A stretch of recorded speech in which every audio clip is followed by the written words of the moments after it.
நாவலாசிரியர் கல்கி அவர்களின் தந்தையும் மகனும்.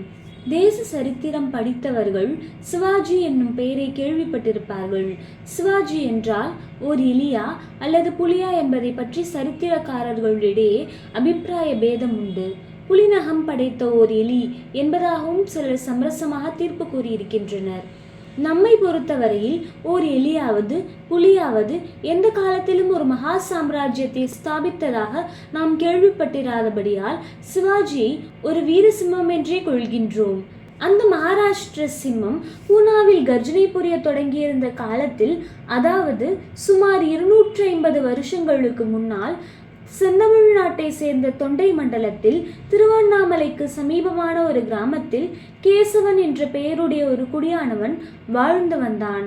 அவனுக்கு ஆடு மாடுகளும் வயல் காடுகளும் வேண்டிய அளவு இருந்தன. அழகிற் சிறந்த மனைவியும் வாய்த்திருந்தாள். அவர்களுக்கு பிறந்த ஆண் குழந்தைக்கு திருவேங்கடம் என்று பெயர் வைத்து சீராட்டி தாளாட்டி பாராட்டி வளர்த்து வந்தனர். ஒரு மனிதனுக்கு ஏற்படக்கூடிய துரதிர்ஷ்டங்களில் மனைவி அழகியாய் வாய்ப்பதை போல் வேறொன்றும் இல்லை என்று யாரோ அனுபவ ஞானி ஒருவர் கூறியிருக்கிறார். கேசவன் விஷயத்தில் அது உண்மையாயிற்று. அறுவடை காலத்தில் ஒரு நாள், அப்போது 12 வயது பையனாயிருந்த தன் பிள்ளையுடன் கேசவன் வயல்வெளிக்கு சென்றிருந்தான். அவன் சாயங்காலம் திரும்பி வந்தபோது வீடு அல்லோல கல்லோலமாய் கிடப்பதைக் கண்டு திடுக்கிட்டான். தன் வாழ்க்கை துணையை காணாமல் பதறினான். அக்கம் பக்கத்தில் விசாரித்ததில் அன்று ஆற்காடு நவாப் அந்த கிராமத்தின் வழியாக செஞ்சிக்கோட்டைக்கு போனதாகவும், அந்த காட்சியை காண ஊர் ஸ்திரீகள் எல்லாம் வந்து சாலையின் இருபுறமும் நிற்க அவர்களில் கேசவன் மனைவி மேல் நவாபின் தயவு விழுந்து விட்டதாகவும், அவளை உடனே பல்லக்கில் ஏற்றிக்கொண்டு போனதாகவும் தகவல் தெரிய வந்தது. அன்றிரவு கேசவன் பித்து பிடித்தவன் போல் ஊரெல்லாம் சுற்றி அலைந்து கொண்டிருந்தான். மறுநாள் காலையில் தன் மனைவியை பற்றி நல்ல செய்தி வந்த பிறகுதான் அவன் மனம் ஒருவாறு ஆறுதல் அடைந்தது. செஞ்சிக்கோட்டையின் மேல் செங்குத்தான ஒரு இடத்தில் பல்லக்கு ஏறி கொண்டிருந்த போது கேசவன் மனைவி திடீரென்று பல்லக்கிலிருந்து கீழே உள்ள அகழியில் குதித்து பிராண தியாகம் செய்து நவாபின் தயவிலிருந்து தன்னை பாதுகாத்து கொண்டாள். ஊரார் சென்று அவள் உடலை எடுத்து கொண்டு வந்தனர். கேசவன் சிதையில் வைத்திருந்த தன் மனைவியின் உயிரற்ற உடல் முன்னிலையில் ஒரு பிரக்ஞையை செய்து கொண்டான். ஸ்திரீகளின் கற்புக்கு காவல் இல்லாத நாட்டில் என்னுடைய சந்ததிகளை விட்டு செல்லேன். இனி நான் மறுமணம் புரிய மாட்டேன். என் மகனுக்கும் கல்யாணம் செய்து வைக்க மாட்டேன் என்று அவன் சபதம் செய்தான். மேற்கண்ட சம்பவம் நடந்து 7-8 வருஷங்களுக்கு அப்பால் வடக்கே பண்டரிபுரத்திலிருந்து ஒரு பெரியவர் திருப்பதி மலைக்கு வந்திருந்தார். அவருக்கு சமத்தரமதாஸ் என்ற பெயர் வழங்கிற்று. அவர் ஆஞ்சநேயருடைய அவதாரம் என்றும் பகவானை நேருக்கு நேர் தரிசித்தவர் என்றும் ஜனங்கள் பேசிக்கொண்டார்கள். 6 மாத காலம் அவர் மரக்கிளைகளிலேயே ராம் ராம் என்று ஜபித்து கொண்டு காலம் கழித்தாராம். அந்த மகானிடம் உபதேசம் பெறுவதற்காக தமிழ்நாட்டின் பல பாகங்களிலிருந்தும் ஜனங்கள் வந்தார்கள். ஆனால் அவர்களில் அநேகர் இவருடைய உபதேசம் பிடிக்காமல் திரும்பி போய்விட்டனர். அப்படிப்பட்டவரிடம் ஒரு நாள் கேசவனும் அவனுடைய மகன் திருவேங்கடமும் வந்து சேர்ந்தனர். திருவேங்கடம் இப்போது 20 வயதை கடந்த திடகாத்திர வாலிபனாக இருந்தான். கேசவன் ராமதாசரின் பாதங்களில் விழுந்து, சுவாமி, இந்த ஏழைகள் இருவரையும் தேவரீரின் சிஷ்யர்களாக ஏற்றுக்கொண்டு அருள் புரிய வேண்டும் என்று இறைஞ்சி வேண்டினான். அப்போது திருவேங்கடத்தின் கண்களில் கண்ணீர் துளிப்பதை ராமதாசர் பார்த்தார். அவனுடைய மார்பில் கையை வைத்து சற்று நேரம் அவன் முகத்தை உற்று நோக்கினார். பிறகு கேசவனை பார்த்து, அப்பா, இந்த பிள்ளையாண்டான் உலகத்தை துறப்பதற்கு இன்னும் பக்குவம் அடையவில்லையே, இவனை ஏன் அழைத்து வந்தாய் என்று கேட்டார். அப்போது கேசவன் கண்ணீர் விட்டு கதறி அழ ஆரம்பித்தான். அம்மகானுடைய தேடுதல் மொழியால் கொஞ்சம் ஆறுதல் பெற்றதும் தன் மனைவியின் கதியையும் தான் செய்த பிரதிஜையையும் விவரித்தான். பிறகு, சுவாமி, அந்த விரதத்தை இந்த பையன் கெடுத்து விடுவான் போல் இருக்கிறது. எங்கள் ஊருக்கு அடுத்த ஊரில் ரங்கம் என்று ஒரு பெண் இருக்கிறாள். அவள் எப்படியோ சொக்கப்பொடி போட்டு இவனை மயக்கி விட்டாள். ரங்கத்தை கல்யாணம் செய்து கொள்வேன், இல்லாவிட்டால் உயிரை விடுவேன் என்று பிடிவாதம் பிடிக்கிறான். சுவாமிகள்தான் இவன் மனத்தை மாற்றி அருள் புரிய வேண்டும் என்றான். சமர்த்த ராமதாசர் சிறிது யோசனை செய்துவிட்டு கூறினார், அப்பா, உன் மகன் மனத்தை மாற்ற ஒரே ஒரு வழிதான் இருக்கிறது. இவனை அழைத்து கொண்டு மகாராஷ்டிரத்துக்கு போ. அங்கே சிவாஜி மகாராஜா தர்மராஜ்யத்தை ஸ்தாபனம் செய்து கொண்டிருக்கிறார். அவருடைய சைன்யத்தில் நீயும் இவனும் சேர்ந்து விடுங்கள். அப்போது இந்த பையனுடைய மனம் மாறும். மேலும் உங்களை போன்ற திடகாத்திர சரீரிகளுக்கு இந்த நாளில் சந்நியாசம் ஏற்றதல்ல. உங்களுடைய ஜென்ம தேசத்தின் விடுதலைக்காகவும் இந்து தர்மத்தை காப்பதற்காகவும் நீங்கள் யுத்தகளம் சென்று போர் புரிய வேண்டும் என்று சொல்லி இன்னும் பல நல்ல உபதேசங்களும் செய்தார். அவருடைய உபதேசம் பலருக்கு பிடிக்காமல் போனதன் ரகசியம் இப்போது தெரிகிறதல்லவா? ஆனால் கேசவனும் திருவேங்கடமும் அவ்வுபதேசத்தை சிறைமேற்கொண்டனர்.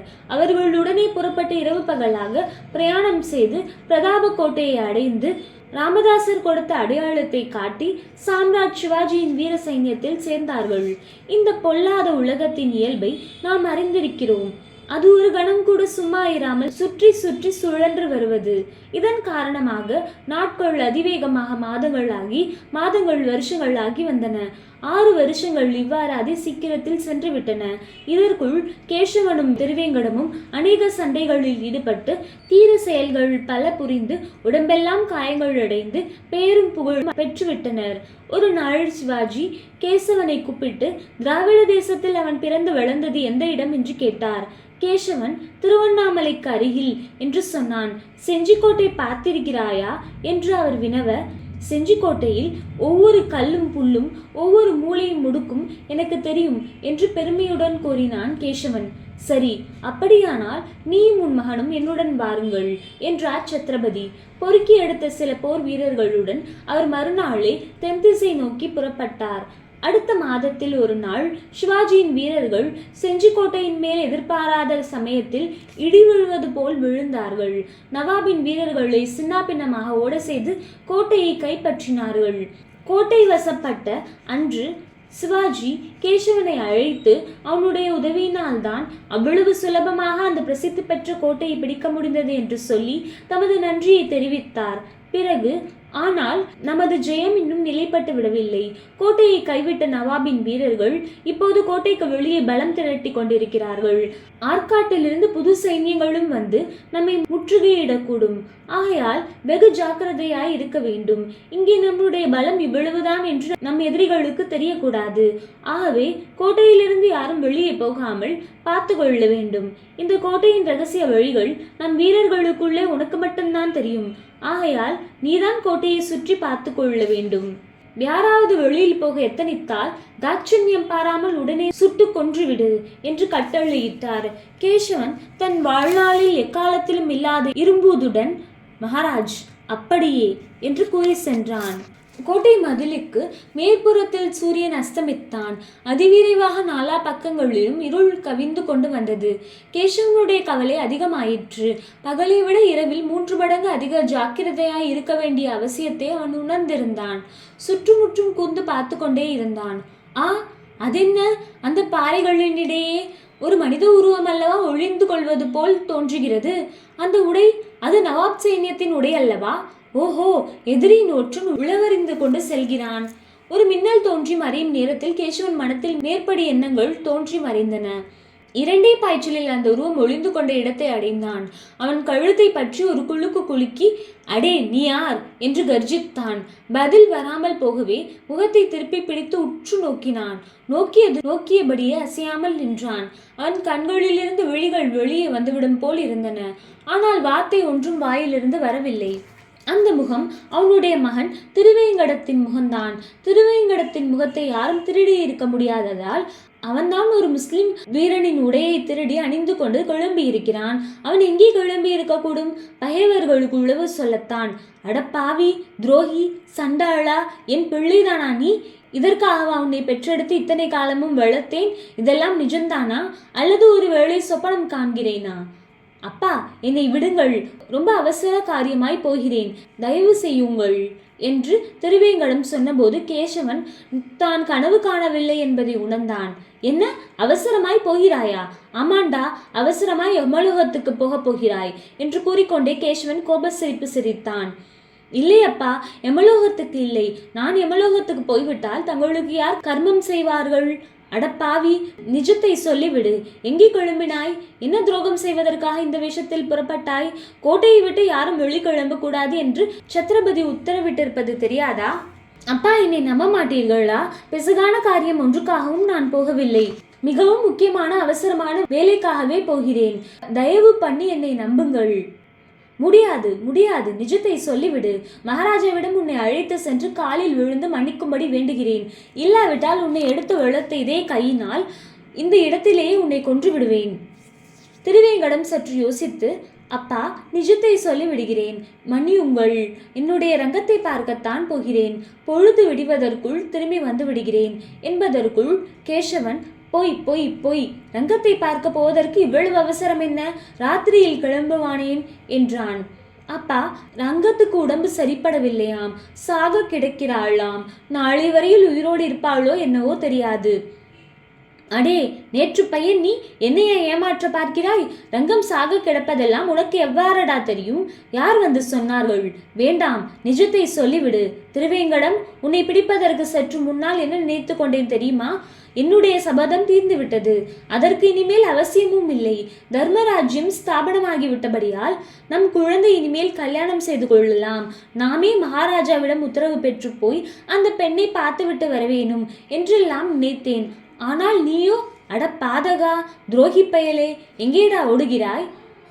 விஷயம் என்னவென்றால், கேசவன் அப்படி பேசிக்கொண்டிருக்கும் போது திருவேங்கடம் திடீரென்று அவன் கையில் இருந்த துப்பாக்கியை தட்டிவிட்டு ஒரு துள்ளி துள்ளி ஓட்டம் பிடித்தான். அடுத்த க்ஷணத்தில் புதர்கள் பாறைகளிடையில் அவன் மறைந்து விட்டான். கேசவன் முதலில் ஓடி துப்பாக்கியை எடுத்துக்கொண்டான். பிறகு திருவேங்கடத்தை தேடினான். எவ்வளவு தேடியும் பயனில்லை. இதற்குள் நன்றாய் இருட்டியும் போய்விட்டது. இவ்விருவருடைய சம்பாஷணையையும் அதன் முடிவையும் மூன்றாவது மனிதர் ஒருவர் மறைவாக இருந்து கவனித்துவிட்டு சென்றது அவர்கள் இருவருக்கும் தெரியாது. மறுநாள் பொழுது விடிந்து கொஞ்ச நேரம் ஆனதும் கேசவன் மகாராஜாவிடம் வந்தான். இரவெல்லாம் கண் விழித்ததனால் அவனுடைய கண்கள் கோவை பழம் போல் சிவந்திருந்தன. அவன் பேயடித்தவன் போல் காணப்பட்டான். கீழே சாஷ்டாங்கமாய் விழுந்து தண்டனிட்டு, மகாராஜ், கடமையில் தவறிவிட்ட பாதகன் நான், என்னை தண்டியுங்கள் என்று கதறினான். சிவாஜி அவனை தூக்கி நிறுத்தி, என்ன சமாச்சாரம் என்று கேட்டார். கேசவன் முதல் நாள் நடந்ததையெல்லாம் விவரமாக கூறினான். அவன் கூறி முடிக்கும் சமயத்தில், அங்கே வந்தது யார் என்று நினைக்கிறீர்கள்? ஆம், அவன் பிள்ளை திருவேங்கடன்தான். கேசவன் அவனை பார்த்ததும் பரபரப்புடன் தன் பிச்சுவாவை உருவிக்கொண்டு, அடே துரோகி என்று கூறிய வண்ணம் குத்தப்போனான். சிவாஜி அவனுடைய கையை பிடித்து தடுத்தார். கொஞ்சம் பொறு, முதலில் அவன் போன சங்கதி காயா பழமா என்று சொல்லட்டும் என்றார். பழந்தான் மகாராஜ் என்றான் திருவேங்கடம். தன்னுடைய இடுப்பில் பத்திரமாய் முடிந்து வைத்திருந்த மகாராஜாவின் முத்திரை மோதிரத்தை அவிழ்த்து அவரிடம் கொடுத்தான். கேசவனுக்கு ஒன்றுமே புரியவில்லை. மகாராஜ், அதென்ன, தாங்கள்தான் இவனை அனுப்பினீர்களா என்று கேட்டான். ஆமாம், செங்கற்பட்டு ஏரியில் நம்முடைய சேனாதிபதி சில சைன்யங்களுடன் காத்திருக்கிறார். அவரை அங்கிருந்து நேரே வேலூருக்கு சென்று தாக்க சொல்லி செய்தி அனுப்ப வேண்டியிருந்தது. அதற்காகத்தான் இவனை அனுப்பினேன். வேறு யாருக்கும் தெரியக்கூடாது என்று கட்டளையிட்டிருந்தேன். இந்த முக்கியமான வேலையை செய்து முடித்ததற்காக திருவேங்கடத்துக்கு ஜமீதார் பட்டம் அளிக்கிறேன் என்றார் சத்ரபதி. அதை கேட்டு கேசவன் வெறுப்புடன் எனவும் சிவாஜி நிமிர்ந்து பார்த்தார். மகாராஜ், தாங்கள் இவனுக்கு பட்டம் அளிக்கிறீர்கள். நானாயிருந்தால் 4 அறை கொடுத்து புத்தி கற்பித்திருப்பேன். இந்த முட்டாளிடம் அவ்வளவு முக்கியமான வேலையை கொடுத்தீர்களே. எப்போது மகாராஜாவின் காரியமாய் போகிறானோ அப்போது யாராயிருந்தால் என்ன? கையிலே கத்தி இல்லையா? அப்படியா பேசிக்கொண்டு பொய்சாக்கு சொல்லி கொண்டு நிற்பார்கள்? நான் அவனை சுட்டு கொன்றிருந்தால் என்ன ஆகியிருக்கும்? காரியம் கெட்டு போயிருக்குமே என்றான் கேசவன். ஆமாம், அந்த குற்றத்திற்காக இவனை தண்டிக்கவும் போகிறேன். 6 மாதத்திற்கு இவனை நமது வீர சைன்யத்திலிருந்து தள்ளி இருக்கிறேன் என்றார் சிவாஜி. ஐயோ மகாராஜா, நிஜமாகவா என்று திருவேங்கடம் கதறினான். ஆமாம், நிஜமாகத்தான் கேசவா. சீக்கிரம் அந்த ரங்கம்மாளை அழைத்து கொண்டு வா. நமது முன்னிலையிலேயே கல்யாணம் நடக்க வேண்டும். அவன் 6 மாதம் இல்லறம் நடத்திவிட்டு அப்புறம் நம்முடன் வந்து சேரட்டும் என்றார் சிவாஜி. கதை முற்றிற்று.